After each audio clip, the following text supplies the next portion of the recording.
So on behalf of South Vision Books, I welcome you all.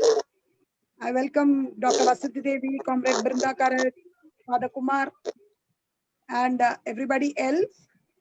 And I hope I'm audible. Yes. Okay. 1 minute.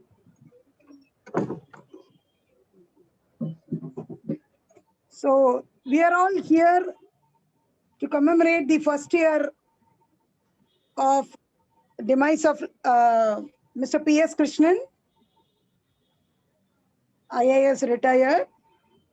And I mean, everybody will know about him, but in a way, he worked very hard to move the cart of social justice to a next level from where Dr. Ambedkar left that. And that too, he maneuvered through the Indian bureaucracy, otherwise, which is very hard to pierce through, and made it possible that in all possible ways, whatever welfare measures and protection can be done in the light of our Indian constitution, deprived people, particularly scheduled caste and scheduled tribes people, and socially and educationally, economically backward classes.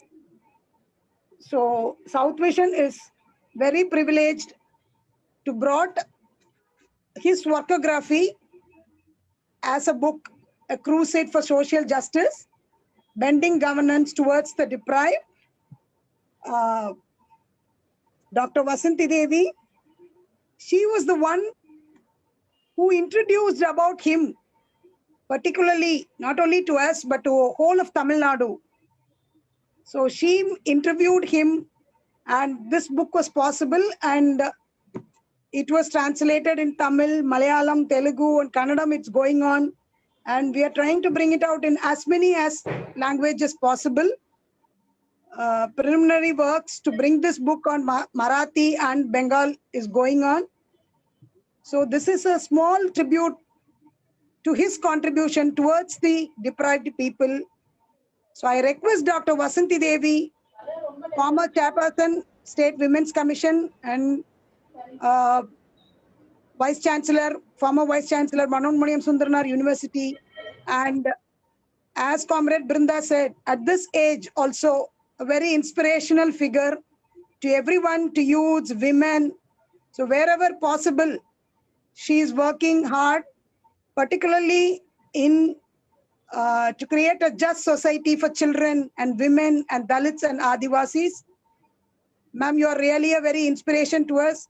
It's very privileged that you are here with us to chair this tribute, and you are the right fit person to pay the tribute, to pay the chair. So I welcome Dr. Vasanthi Devi, and I request her to chair the session. Thank you. Can you hear me? Can you hear me? Yes, ma'am. Okay.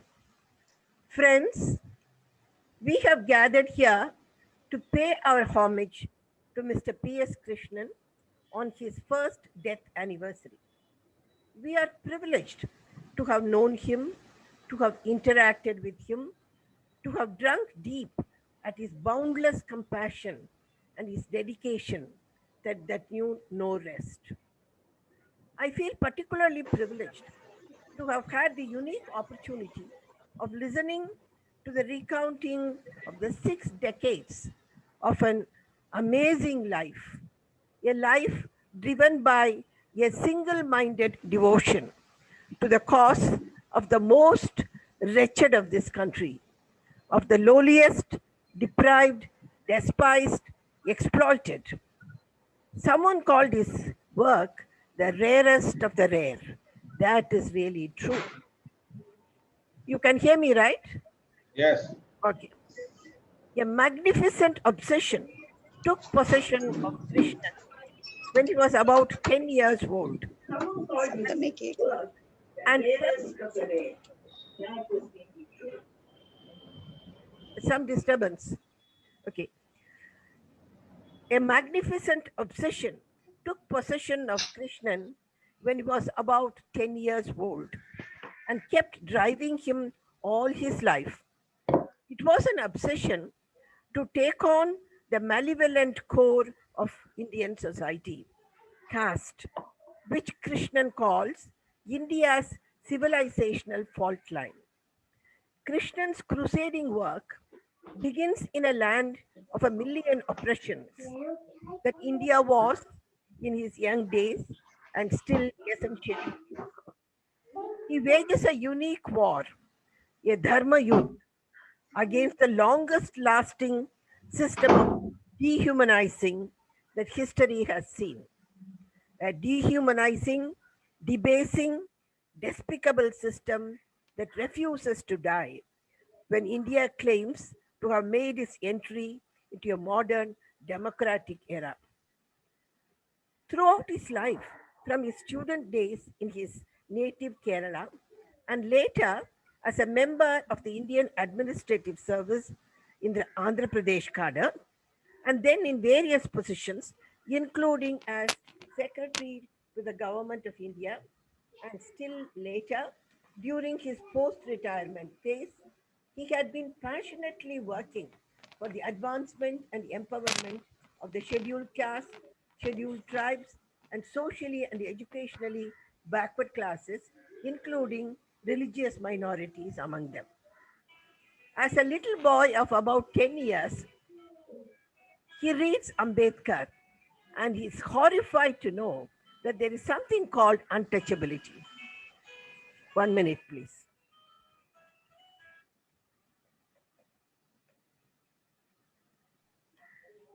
Sorry.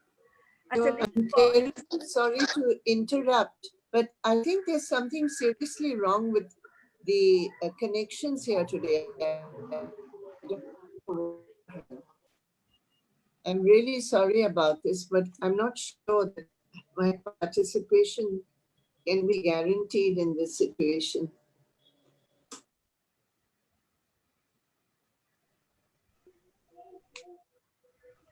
can you get on through the phone?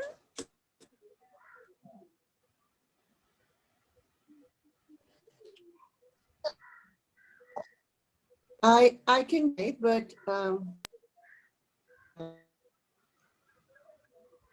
Veni, but I don't know what the problem is here today. I hope it's nothing to do with See, we can hear you. We can hear you, though there is a bit of an interruption, break, but we are not able to see you.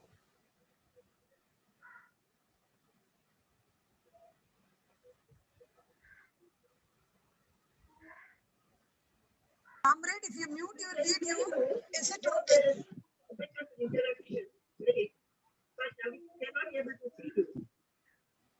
No need, madam. If she mute her video, then audio will be clear.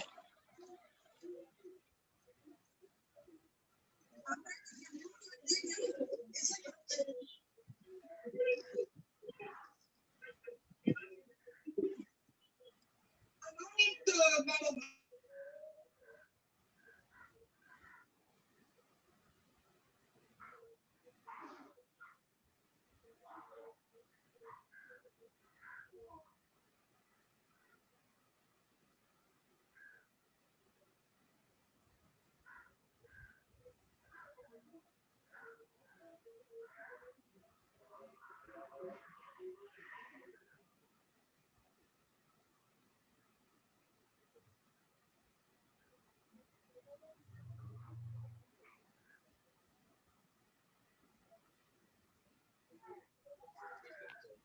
Ma'am, நீங்க proceed பண்ணுங்க ma'am. You just proceed, ma'am.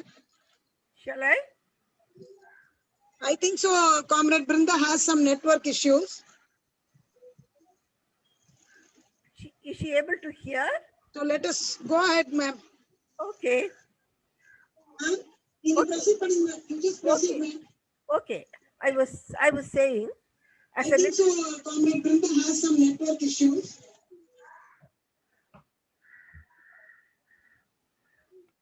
okay. So I'll continue. Yes. Shall I do that? Yes, ma'am. Okay. As a little boy of about 10 years, he reads Ambedkar and is horrified to know that there is something called untouchability.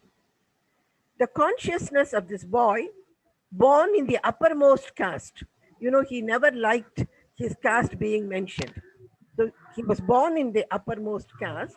This consciousness begins to shape into a grim determination to observe, study, understand, forge the weapons this bureaucrat, reformer, activist would later use.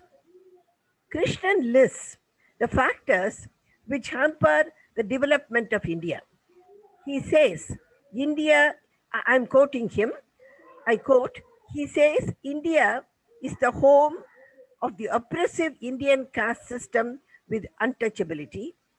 It's a home of the world's largest number of landless agricultural laborers, the largest number of people being deprived of their meager lands, the largest number of people self-employed in traditional sectors being steamrolled by the advancement of modern entrepreneurship and modern technology to which they have no access, the largest number of malnourished, undernourished, underweight children, the largest number of people living below minimal essential income level, the largest number of people without food and nutritional security, the highest rates of infant mortality, child mortality, anemia, etc.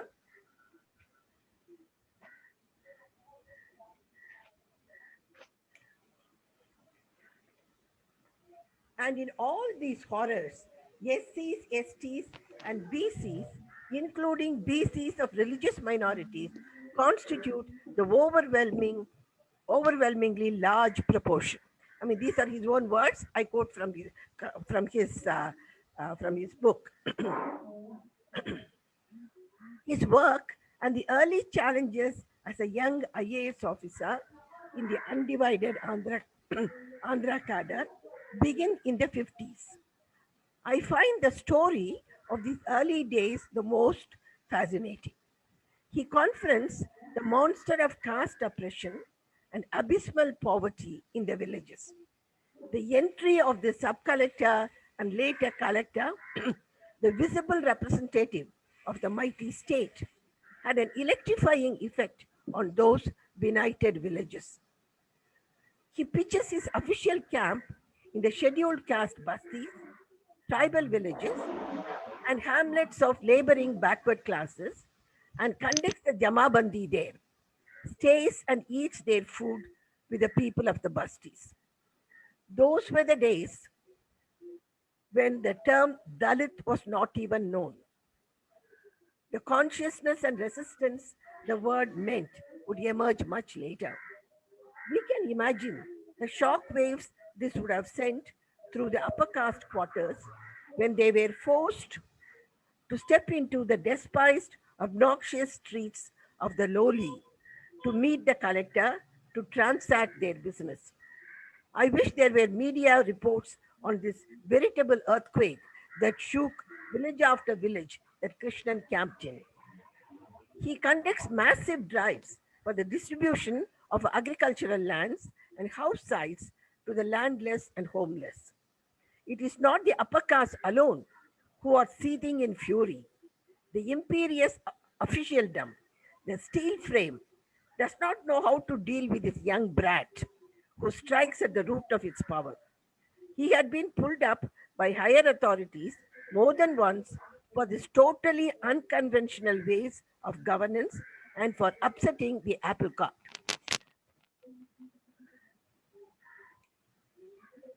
There is a very eloquent piece that bears testimony to how his superiors viewed him as a scourge and scandal.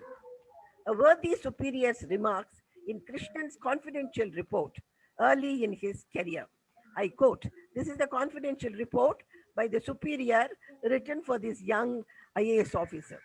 I quote, undue partiality to depressed classes, strident advocacy of intercaste marriages, uses his knowledge of Sanskrit to debunk religion, trust the words of the villagers rather than village officers, acts in a manner that helps subversive elements. Maybe it will strike a chord for us when all of us are called urban nationals or anti-nationals. So these were the words. Each word, I'm sure, we take as a celebration of Krishnan's indomitable spirit and his unflinching dedication to his war for justice. Not bothering to reply to the adverse remarks, he goes on. For instance, to advocate not intercaste marriages but anti caste marriages. He also expresses the view that there should be a legislation prohibiting marriages in the same caste. He says, I expounded the concept of social incest in addition to the concept of biological incest. The book I had the privilege of being associated with, A Crusade for Social Justice, has many stories of the inevitable hostility and retribution he had to face, the punishment posts he was given, which also to their dismay, he turns into launching pads for his continuing work. Does Krishnan prescribe to any particular ideology that provided the framework for constructing his vision, from which he drew the lifelong devotion to the wretched of the earth? Was there a single ideology? I kept asking him again and again. To my question, he answers that it is not one ideology, but a synthesis of the ideologies of many great liberators.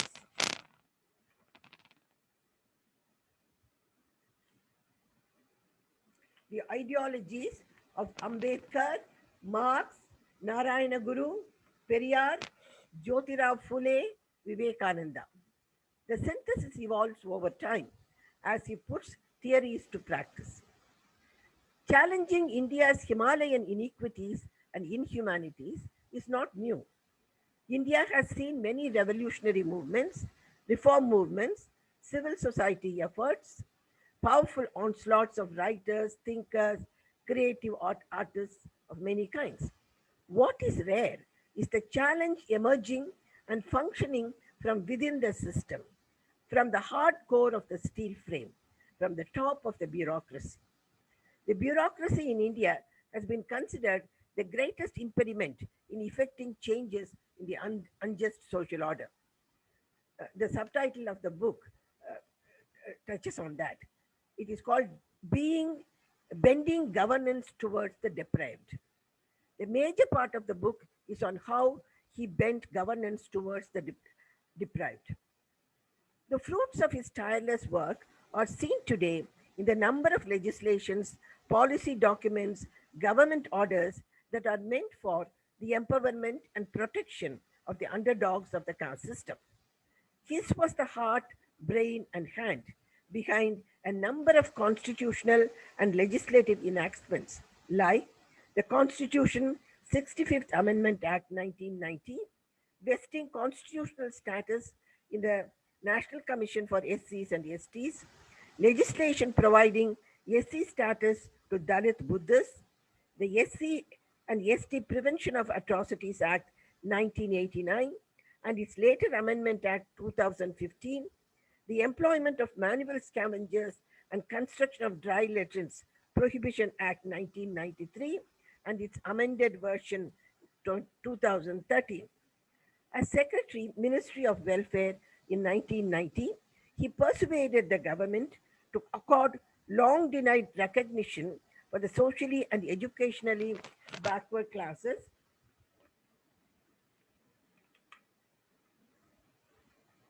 at the national level and provide reservation for them, and laid the base for his successful defense in the Supreme Court.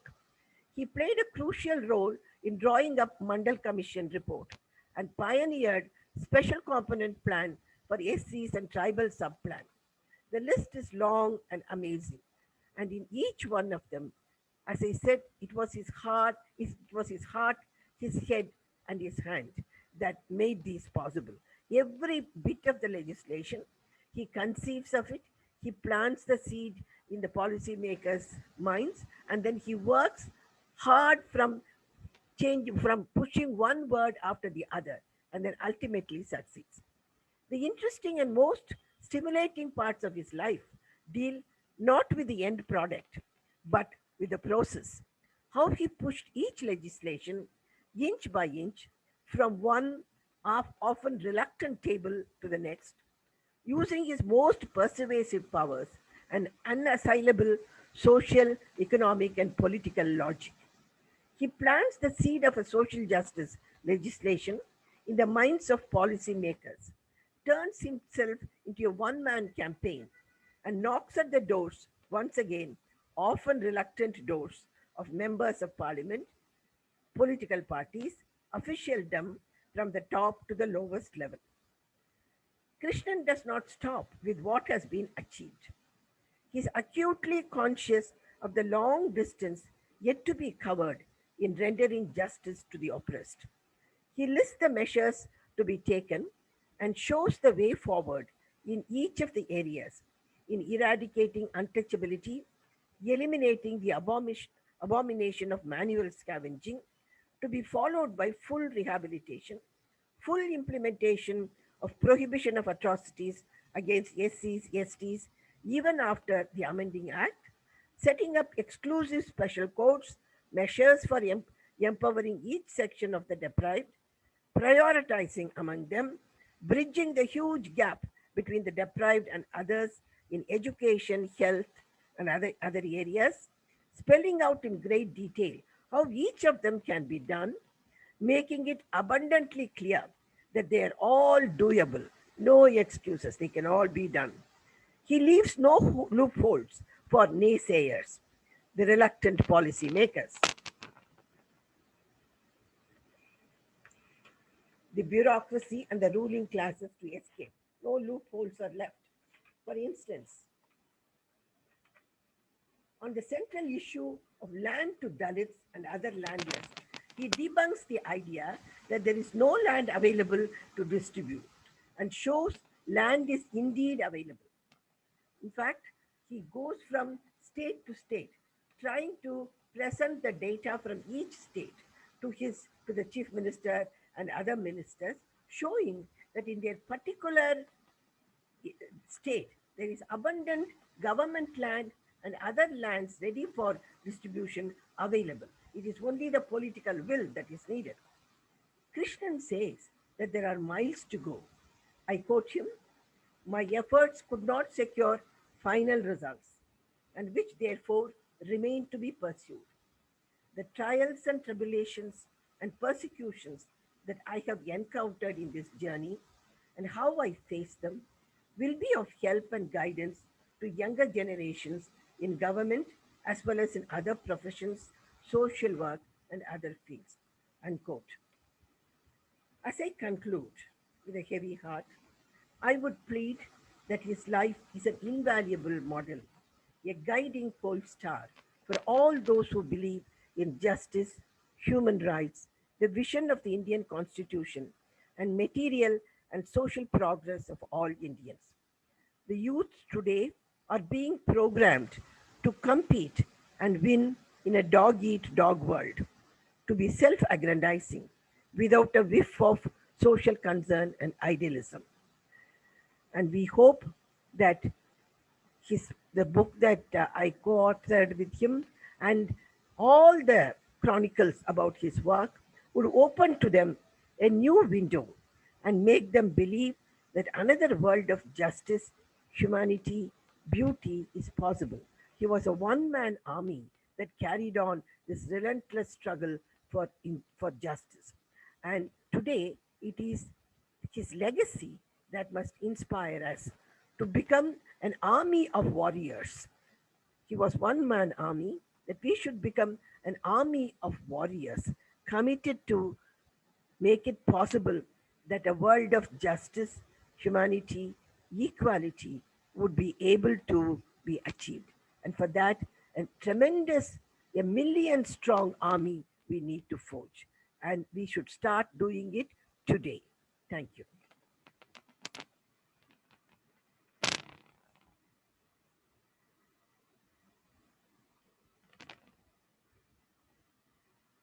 Veni முடிச்சிட்டாங்க, நீங்க compare பண்ணோம்.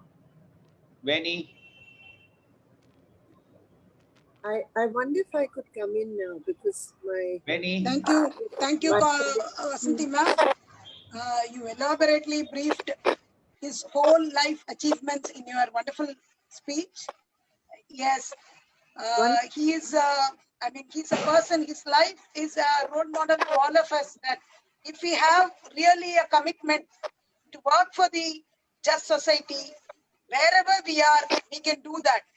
So it is not the place or situation we are held up, but the commitment and the focus on our commitment is the essential part, which I personally take as a lesson from his life.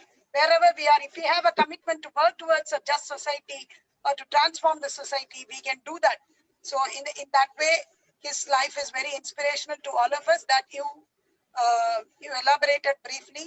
Now I request Comrade Brinda Karat, who is pioneer as a women's rights activist, and who is a Politburo member of the Communist Party of India, Marxist, and who is a real inspiration to all of the younger women who is within the party. And wherever the violation, particularly to women, that too scheduled caste women and Adivasi women, we can close our eyes and we say that Comrade Brinda will be the first person to go there and fight for the justice. And she do writes a lot of articles, particularly for the upliftment of the scheduled caste and scheduled tribes, women, oppression. She is pioneer in her work.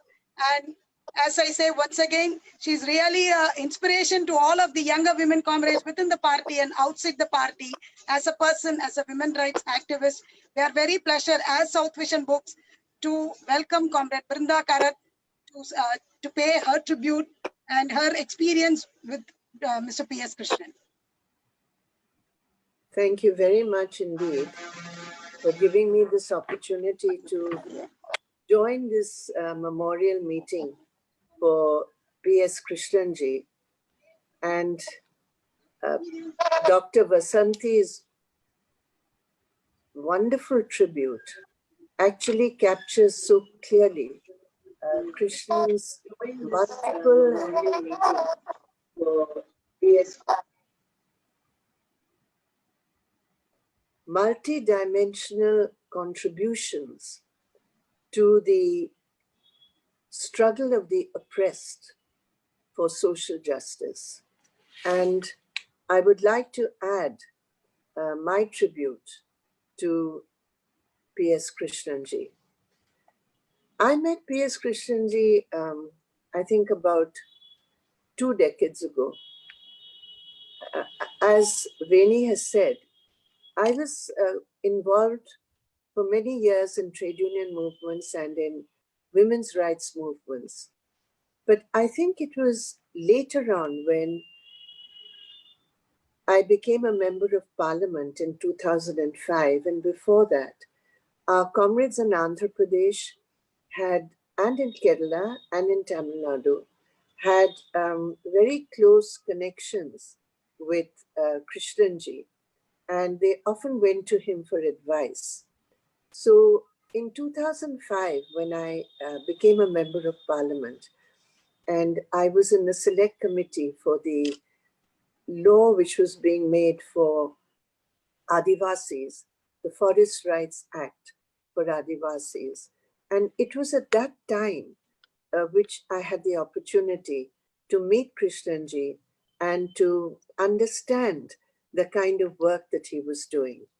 He was really an encyclopedia in every law connected in any way with the struggles for social justice.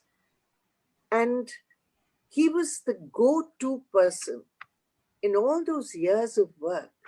He was really, for many of us in the left and in the CPIM in particular, he really was a go-to person to understand the context of it, to understand the legal context of it, to understand the constitutional context of it, and most important, to be reflective of the realities of the toxic caste system in India. And it was with that experience that the struggle for social justice waged by communists in all these decades, I think it got a further dimension, and specifically when a platform called the Dalit Social Mukti Manch was formed at the national level. I think the first conference was inaugurated by P.S. Krishnan ji. So his work as far as fighting the caste system and fighting the reflection of that system in every aspect of life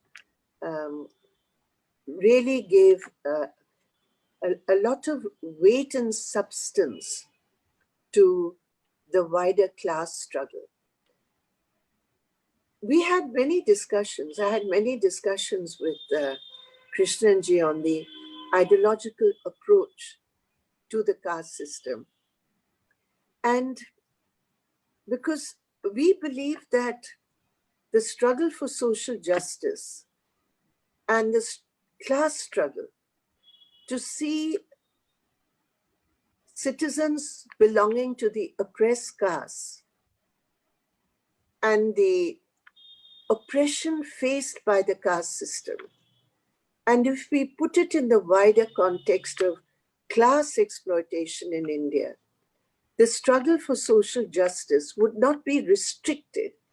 And particularly after the huge movements of the 70s and the post-Mandal movement, because Krishnanji always felt that the Mandal Commission report and the political reflection of that report in the assertion of the backward castes in politics and in social life was very critical, a milestone in the struggle for social justice.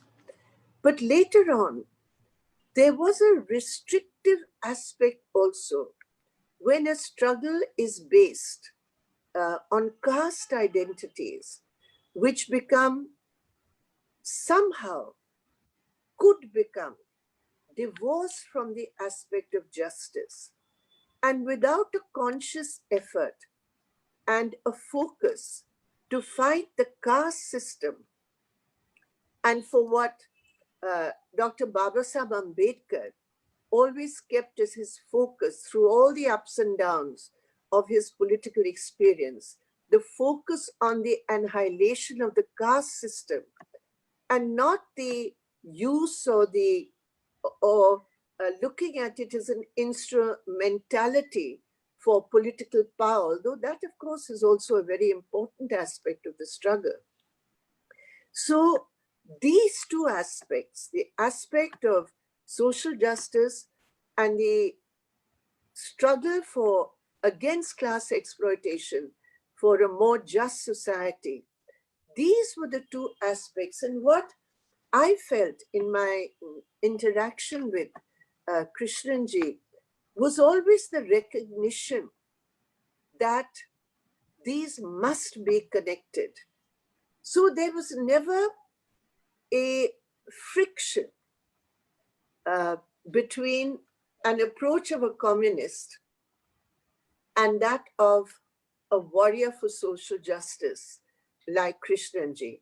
And I must say that personally and at a wider organizational level, we all learned, and I personally learned a great deal about this aspect of integrating the various aspects of caste oppression in the context of class struggle, and to look at class struggle not in a mechanical way, but to look at the formation of classes in the Indian context intrinsically linked to the caste system, to the toxic caste system, to all the issues arising out of the caste system, including, of course, untouchability, violence, subversion of justice, and also a set of discriminatory laws,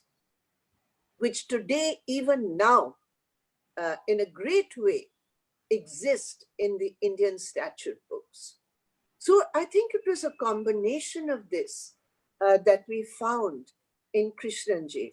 The second thing, apart from this issue of class and caste, the second very important aspect is, I think, the focus and the lens that he used in looking at every legislation or political or social development from the angle of how it would affect those who are the victims of toxic caste hierarchies.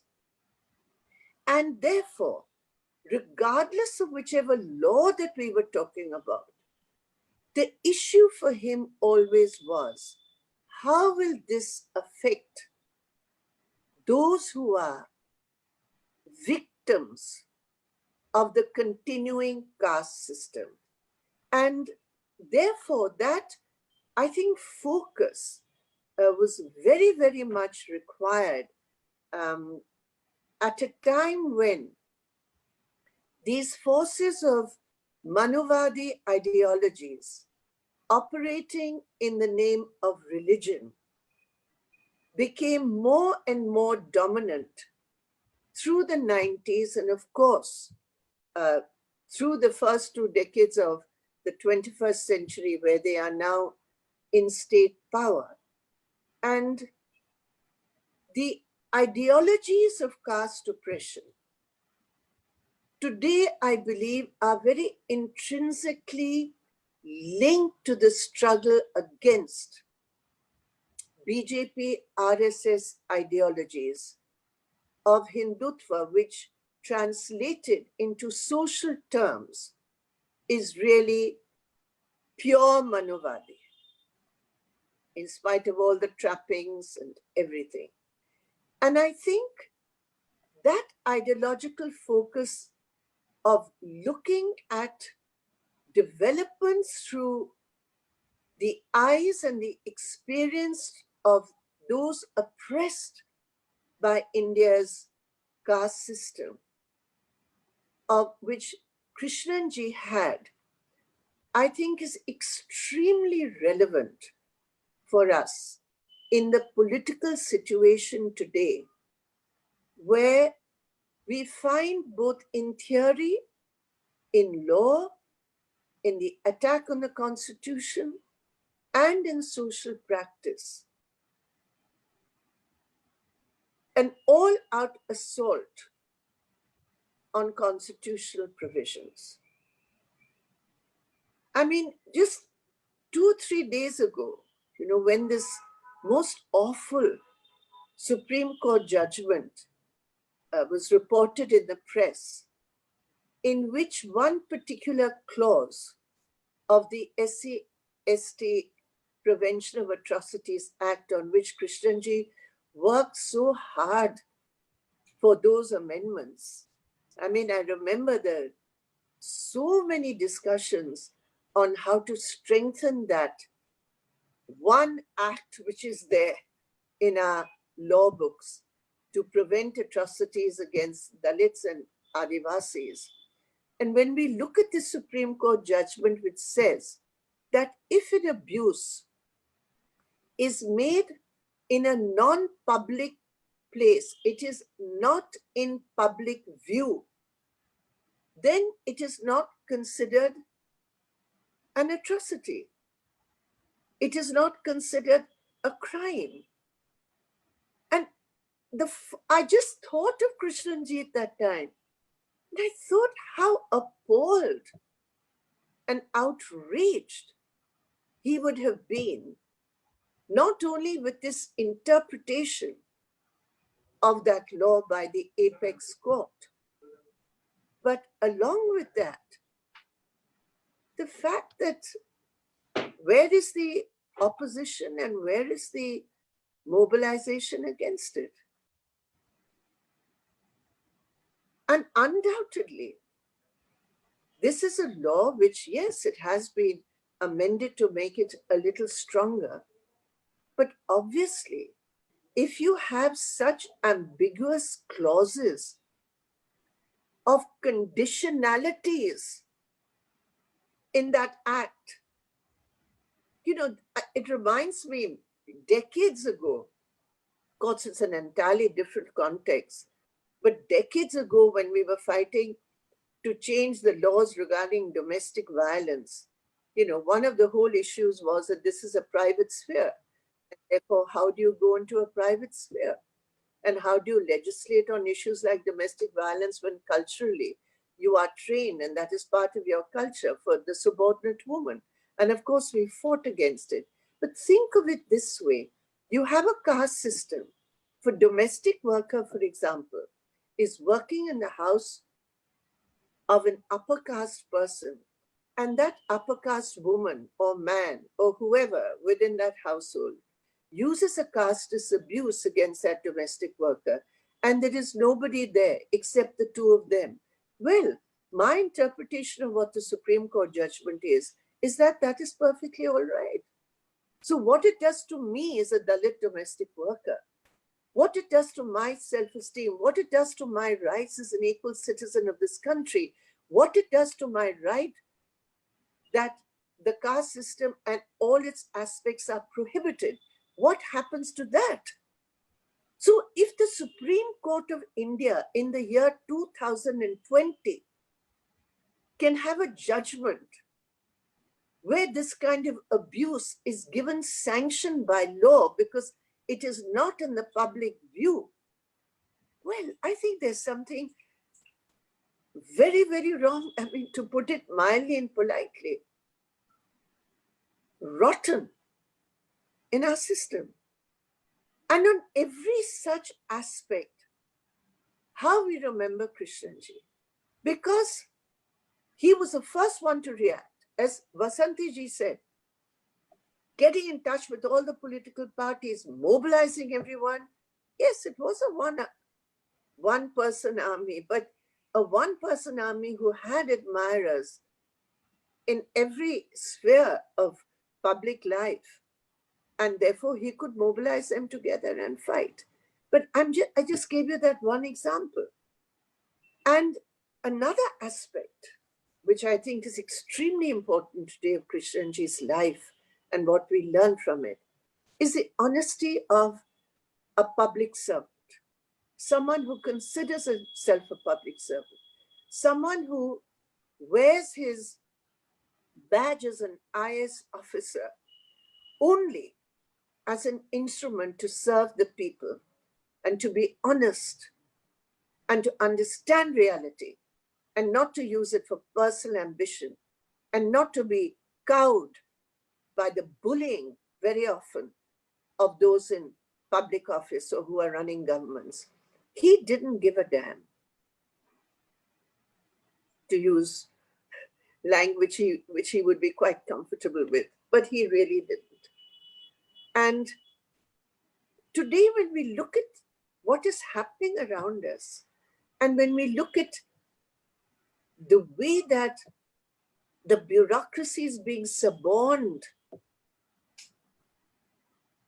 to suit the interests of Manuvadi ideologies and those in power, and not just the bureaucracy, when we look at every single institution being suborned and subordinated away from their mandate of autonomy from the government to be able to take decisions which are not determined necessarily by government approaches, all the various commissions we have, the SC/ST Commission, the Human Rights Commission, the Women's Commission, the Backward Caste Commission. So many commissions which we fought for, along with Krishnanji, to be able to represent those interests. And today they have all been subordinated. Where are they today? Where is their voice today when the Forest Rights Act is being totally, not only diluted, but destroyed? Where are they today when Hathras again and again occurs? Where are they today? Where are those commissions? So those commissions need to have the photograph of P.S. Krishnan on the wall of every single commissioner, because photographs represent personalities and images of those personalities who fought for justice within the system. Because after all, he was an IAS officer. So in a way, he was within the system. But being within the system, he fought the system's injustices. And that is what we need today. So it is this all-round approach. And I believe we need to sharpen our ideological interventions at all these various levels of challenging those today. Because we cannot forget our own achievements. We cannot forget that individuals like Krishnanji, their fight also had bore fruit. It's not as though it was all dark. Those struggles bore fruit. Those struggles changed things. Even if they brought justice to one village, yes, it was justice to a village. It was justice to a group of people. It was justice to a state. It was changes in policy. So there were some solid achievements made by Krishnanji. And today it is those achievements, collective, individual, through struggles of millions and millions of oppressed people and exploited people today, which are sought to be reversed, which are sought to be snatched away, which are sought to be destroyed by this ideological driven bulldozer of policy frameworks by the present government at the center and in many of the states. So how we fight that, how we reach out, how we don't lose heart, and how we take inspiration from a person, an individual, a warrior, a fighter like P.S. Krishnan is something I think we should all pledge ourselves to. So in these troubled times, we look at Krishnanji as an inspiration in the struggle for social justice, for class struggle, and for the fight for a better future for our country. And I would really like to congratulate South Vision Books and particularly Veni for this wonderful initiative and the books and the translations which you have ensured.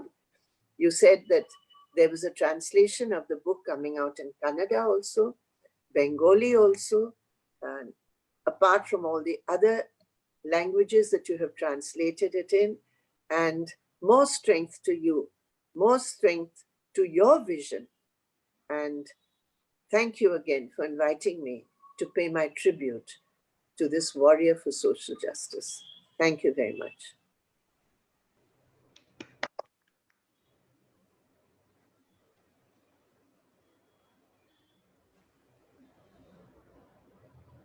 Veni,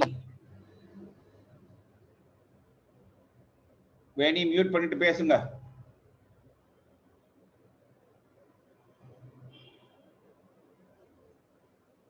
Thank you, comrade, for your wonderful inspiration speech.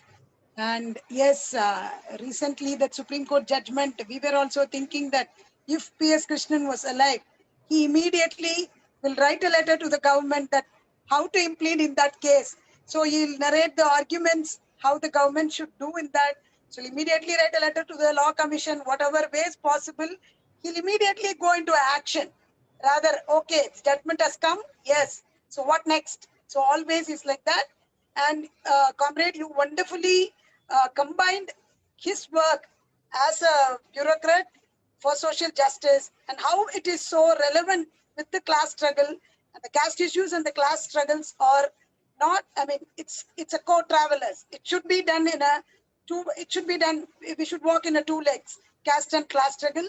So you really combine that, and you really, I mean, explain his legacy, his work towards the class struggle, towards a just society, which we are all working in whatever way possible. And yes, as an individual person in this bleak situation of political scenario, we should take from his life that anything can be possible. Whatever the situation is, however the worst situation is, if we have a focus and if we are determined, nobody and nothing, no situation, nothing will stop us from working towards that. So you wonderfully briefed that, and it was really an inspirational speech, comrade. It was really a fit tribute to Comrade P.S. Krishnan. I just next welcome Father Kumar, Director of Social Watch Tamil Nadu. Social Watch is the organization particularly works on issues of special component plan and tribal subplan. It's a research-oriented organization. They are publishing so many awareness materials, and time and again they are giving the awareness materials to the so many various stakeholders, particularly parliamentarians. What are the demands to be raised on, in particular, of social justice, in particular with that subplans, which is a very important dream plan of Shri.P.S. Krishnan, Father Kumar, and they are also pioneer in gender budgeting. That concept, they are the pioneer in introducing it in Tamil Nadu and strongly working on that. So I really welcome Father Kumar, Director Social Watch, to pay his tribute. Good morning to comrades Brinda and Ms. Vasanthi Devi, and thanks to South Vision, Balaji, Nidhi, and Veni for roping me in to pay tribute. It's my honor. So it's an honor and privilege given to me. Mr. P.S. Krishnan is a legendary figure in the 20th century modern Indian history. I see him as an ideal self-made person, allowed himself to be shaped by the bare realities of day-to-day life in Indian context, both rural and urban. Much early in his life, he seemed to have been shocked by what he observed. Much to his dismay, he came to realize the cruelty done to vulnerable humans by the dominant inhumans in the context he lived in, which disturbed him so much that he resolutely determined to do something about it. His determination as a young man seemed to echo a great motto of a youth movement in India, which reads like this: "We are born into this unjust society. We will not leave it as we have found it." Mr. Krishnan always came across to me as a man with duty consciousness, having in mind as his primary duty in our life is to change unjust structure, transform inhuman conditions in our society, emancipate the humanity, help humans live with dignity, and help social justice prevail everywhere, especially to those whom it is denied.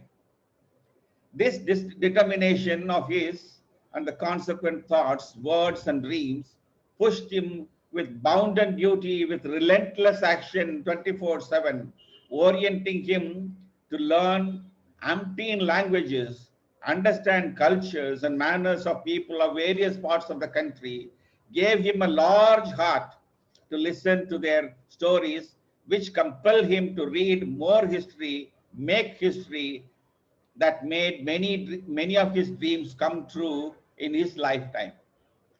The critical consciousness he gained much early in his life, given him the insight into understanding our Indian social reality as one based on graded hierarchy, politically oppressive to the core, culturally nuanced and prejudiced against every other community living around us. Like a modern Don Quixote, he had been ready to venture out with relentless passion, ready to go down to the hell, fighting and confronting all formidable forces for a heavenly cause. I used to be astonished at his boldness and daring spirit to pay the price with his life and lifelong struggles of losing battles to win a war. He paid a huge price, but he didn't mind doing that. Almost like a Mahatma, he spent all his life putting it into practice what he believed as his own conviction, analysis, and inspiration. Indeed, it was an experiment with truth, like the father of our nation, Mahatma Gandhi.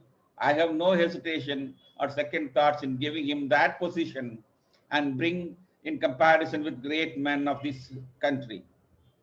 Mr. P.S. Krishnan remains in me as an esteemed figure, a model to emulate, like many other great souls who opted to venture out into public life. He resolutely believed that we, every one of us, have to play our part in our life to change what, what we have found as unjust before our eyes.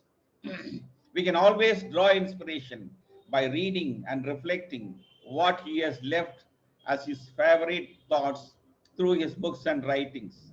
As a warm person, more than an officer in the government of India, he came across to me as a hero, a warm father who guided his son so fondly, sharing at length what he gained all through his life and service all over this subcontinent. Though I came to know him as an officer secretary in the high ranks of Government of India, he did not hold on to his position as one from the top brass, but so human and warm teacher and guide, fondly leading one from darkness to light. Tamasoma Jyotirgamaya, leading one from darkness to light. I am fortunate enough to receive him a few times at my place, Loyola College, accompanied him in his journey through some parts of Tamil Nadu, and all along our journey together, I had been listening and learning from him, even at my own state, even about my own state, Tamil Nadu, our people, and especially the cultural nuances of the life of the most deprived, discriminated people of our society. I remember most vividly his descriptions about the untouchable communities in India. He shared many details about untouchability practices as they exist in our society, that even today, the varied degrees and aspects of untouchability practices in various parts of our society. He started explaining to me and correcting me in my understanding and outlook about the heinous nature of these abhorrent practices that exist, which manifest in cruel manner, especially during village festivals and when conflicts arise amidst communities. It was a revelation to me when he corrected me in pronouncing the name of a subcaste, Pudurai Vannar. He intervened and said, it is not Pudurai, rather it should be pronounced as Padiravu, early hours of the day before dawn.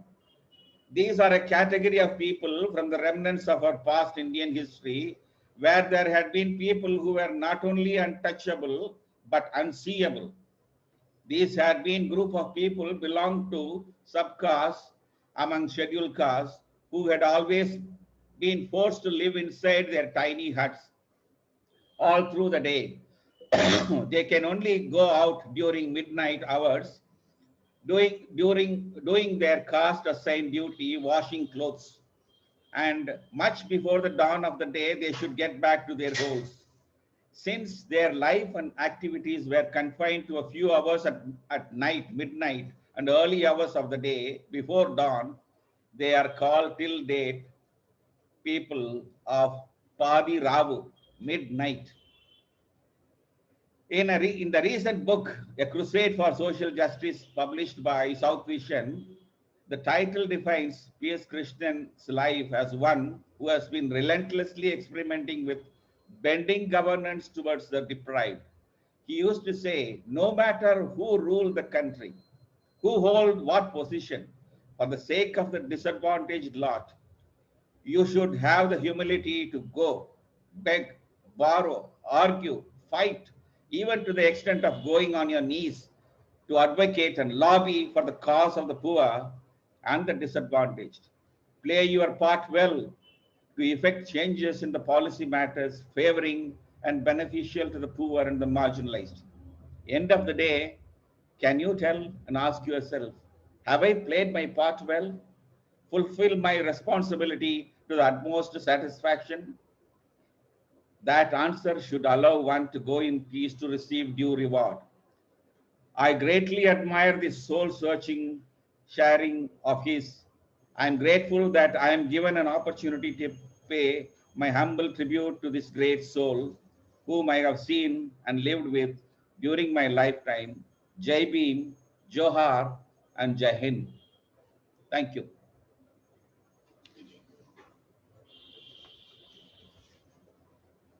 Veni.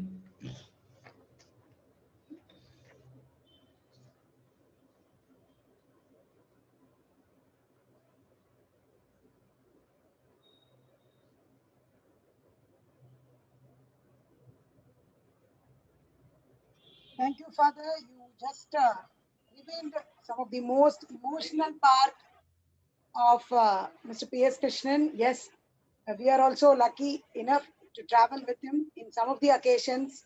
And you just briefed about him as a persona and how he guided us that irrespective of who is ruling, if we have conviction, if we are convicted enough to work for the deprived, we should not see any ego or anything. We should, whatever way possible, we have to work. We should not see who is ruling, which party is ruling, who is the person we are talking with, whether it will be feasible or not. No, don't think of that, do your duty. So whichever way possible. So you touched how he worked, how he maneuvered through all of the bureaucrats and whoever he is working with, and after his retirement also, and some of the very emotional part and some of the various personal skills also you elaborated us. Thank you, Father, for your wonderful personal tribute to him. I just extend my speech as, I extend vote of thanks that I first pay my sincere thanks to Comrade Brinda Karat. In spite of her busy schedule, today is Bihar elections result. Very few days before only, I contacted her and I briefed about her. And the moment I explained her about this program, the immediate word she said is, "I'm very pleased to talk about Mr. P.S. Krishnan." So that inspired us to run this program. So I sincerely pay my sincere thanks as a person, Veni, and as South Vision Books. Our sincere thanks to Comrade. And it was very wonderful being with you in the session. And next, I say my sincere thanks to Comrade Vasanthi Devi. So she is the one who is with us. Whenever we think of P.S. Krishnan, we cannot forget Vasanthi Devi without involving her. And they are part and parcel of each other. So she's very young, and I should say that only. So she's young and energetic. So the moment we said November 10th, we have to do a thing, whatever work. So I will be part of it. So I extend my sincere thanks as South Vision Books to Comrade Vasanthi Devi, and also extend my thanks to Father Kumar and Social Watch. Also, the technical support of Ms. Kamakshi, a chief researcher of Social Watch. Without her, this program would not be successful. I really says it from the heart. She was working for it for the past 2 days. We had a trial, and before an hour of the program, she came into the Zoom, and she made her to talk, and whatever technical anomalies, she only corrected us. And I extend my sincere thanks to Kamakshi. Very thanks. Without you, this program would not be successful. And I also extend my thanks to Comrade Balaji, everyone. Whoever visited this and whoever is going to, number of persons is going to see this through our Facebook Live. I extend my sincere thanks and gratitude